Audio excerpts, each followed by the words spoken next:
Hey readers, welcome back to another video. If you're new here, my name is Paloma, and today's video is going to be my April wrap-up, so let's get started.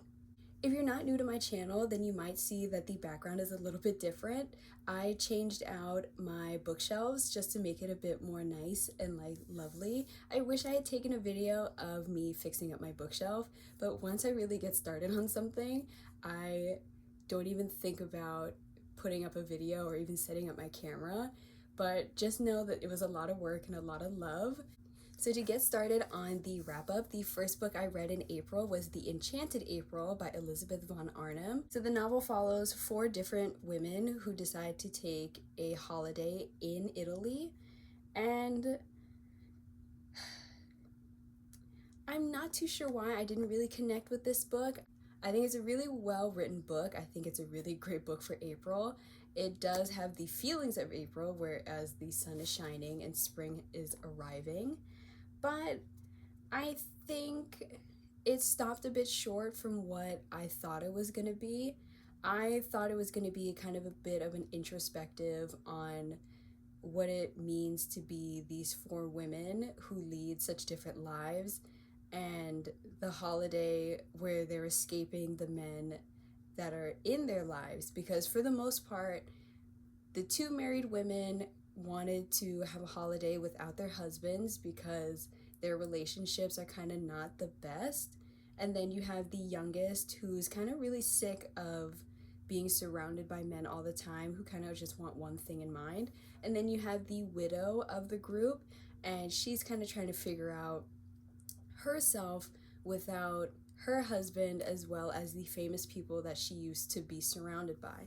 And I really thought it was going to dive a bit deeper, and it started to. I think it would get that way, and then suddenly it would stop, and then there'd be like a comedic moment, or it would just kind of switch, and suddenly that thought is completely gone.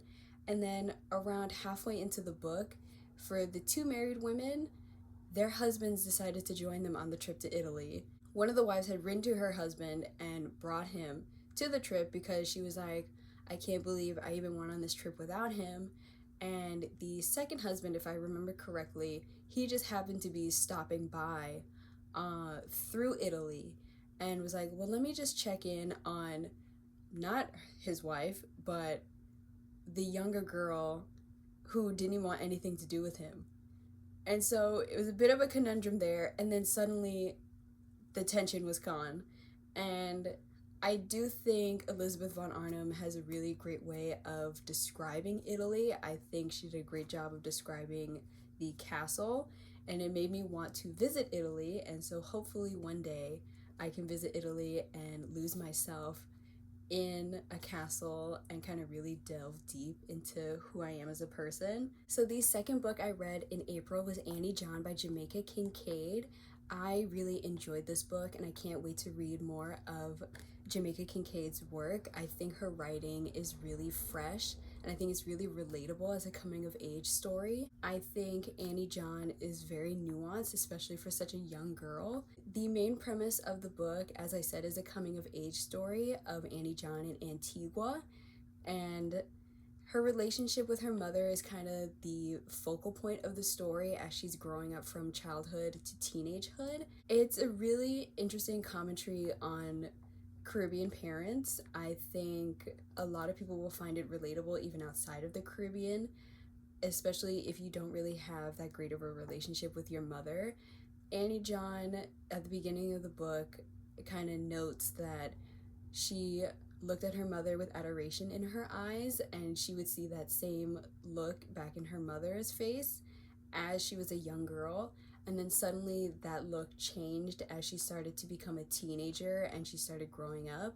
I think a lot of parents, you know, they really love when their children are children, and then once they start to become teenagers, I think a lot of emotions fluctuate where they start to realize that either their own mortality or that their children are not going to really need them anymore as much.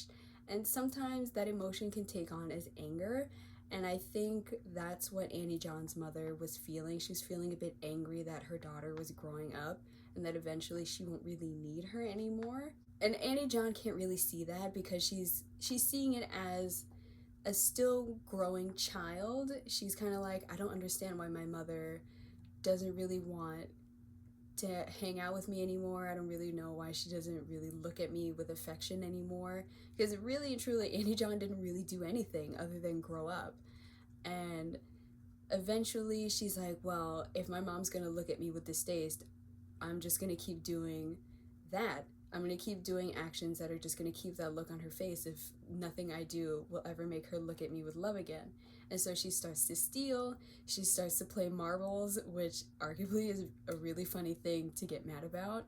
I personally have never played marbles, so that's nor here nor there, but I think it leads to gambling, which is what she did. And her and a group of girls at her school used to hang out at like a cemetery. So, I kind of see where the mom is coming from, but I think she could communicate with Annie John a bit better. And that emotion towards her mother stays throughout the entire book. And there's little to really say about her relationship with her father. It's one of those, she's a daddy's girl, so he can't really do any wrong.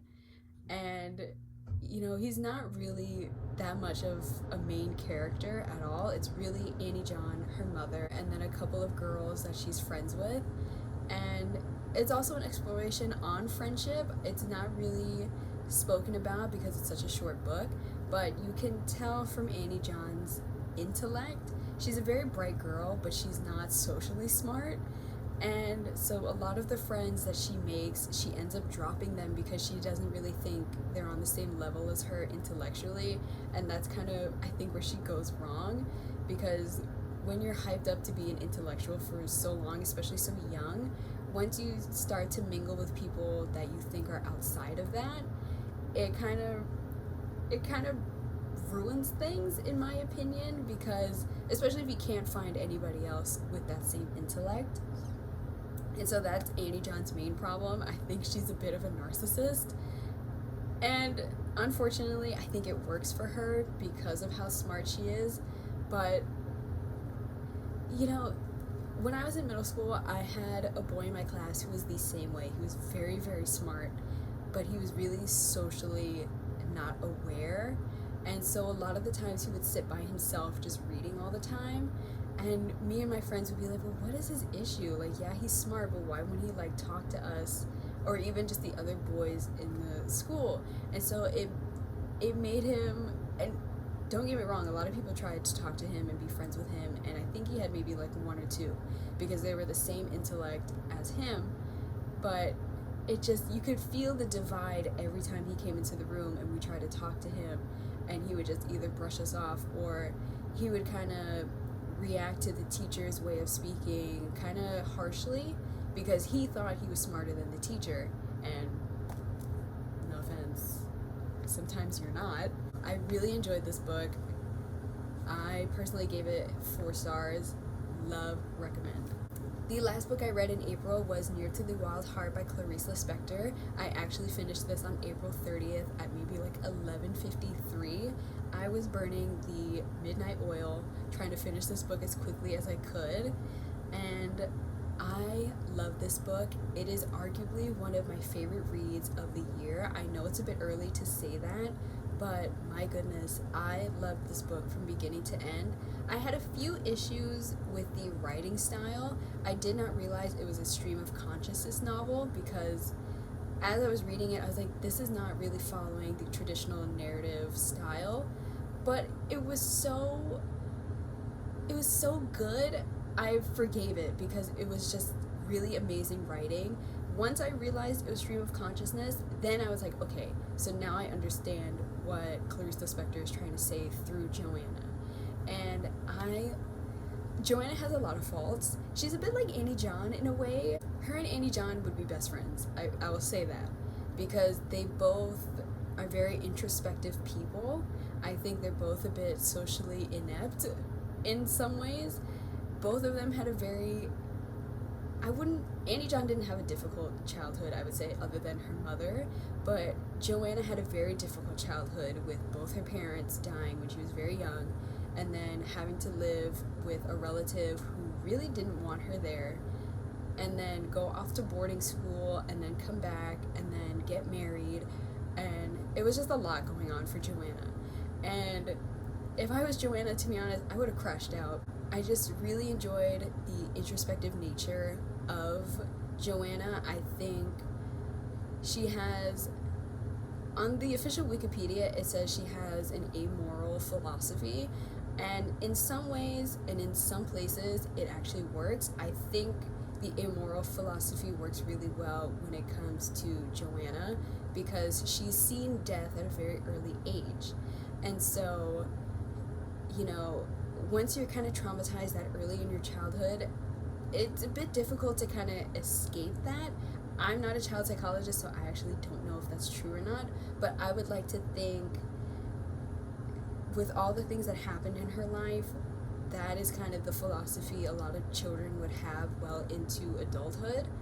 And honestly, it works, and it really helps with a lot of situations that she found herself in, especially with the dissolution of her marriage to Ottavio and finding out that his mistress Lydia was pregnant with his child.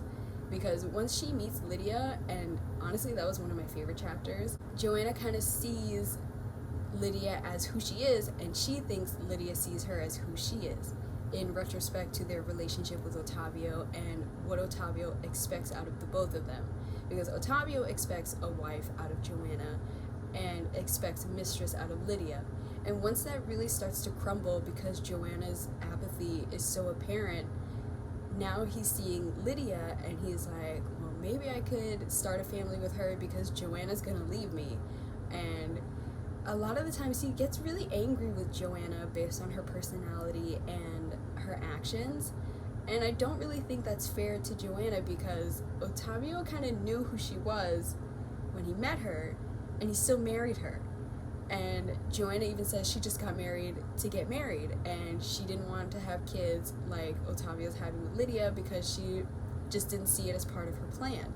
I just think it's a really great book. It's going to be a book I'm going to think about for a long time, and it's a book I'm definitely going to reread, because as you can see, I don't really annotate my books, but there are some passages in here that are just so, they just blow me away. It's just so good. If I had to compare her to another author, and a lot of people have, I would compare her to Dostoevsky, maybe. I never finished The Brothers Karamazov, but a lot of the way of thinking is, from what I read in that book, is very similar to this book. And it's a lot of introspective, and it's so well done, both books, from what I read. I'm gonna finish The Brothers Karamazov, I swear to God, I'm gonna do it. And it's just so well done. This was 5 stars. This is actually my first 5-star read of the year, and I really want to read more of her work. I really loved it. So that was my wrap up for April. I hope you enjoyed the video, and I hope to see you in the next one. Bye!